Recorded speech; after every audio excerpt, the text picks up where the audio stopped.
Okay, remember that they're changing my voice. I'm making this video again because the governing class is very immature and they ordered people to sabotage the first video. So when you look at the scriptures on the screen, you see evidence that the Son of God, the top martial artist, is the idea that the false image of Christ is superimposed on, the idea that the false conceptions of Horus are superimposed on. Righteousness, right? Heterosexuality, universal pinpoint and moral precision, focus, moral intensity.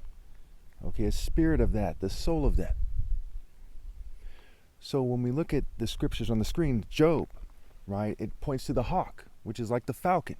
And the hawk spreads its wings by God's wisdom, not by the wisdom of the world, not by the military or the police or mere American martial artists or mere Israeli martial artists, but the wisdom of God.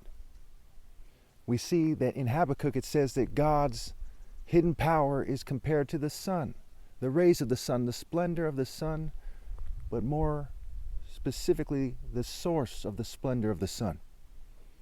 We see in Malachi it refers to the sun as the sun in righteousness. Psalm 19 says that the sun is the symbol of God and God's son, the bridegroom, who's defined and described as a champion. And in Psalm 18 we see that God trains the king's hands for battle. Pretty straightforward. So when we look at Isaiah 30, we see that it's describing God's martial arts strikes, a cloud burst. It's describing coming to the holy mountain of God, where the king is installed by God. We said in Psalm 2 that God has installed his top martial arts king on the holy mountain. We said in 2 Samuel 5,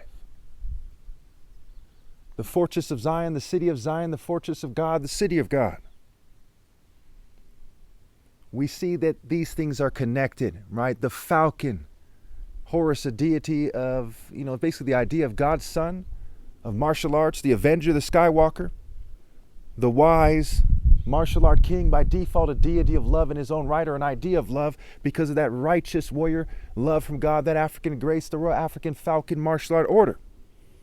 I don't use the word Horus often because it confuses the issue I described as the Royal African Falcon martial art order. It's the idea that the Bible is trying to confuse you about. Believe it or not, the Bible is Bible.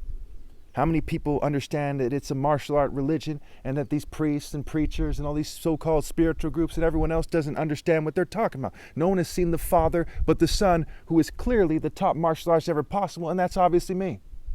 Not some clown in the UFC, not a WWF wrestler, not some bodybuilder, not someone in the military who's accepted the boundaries of following a corrupt state's orders, not the police for the same reason.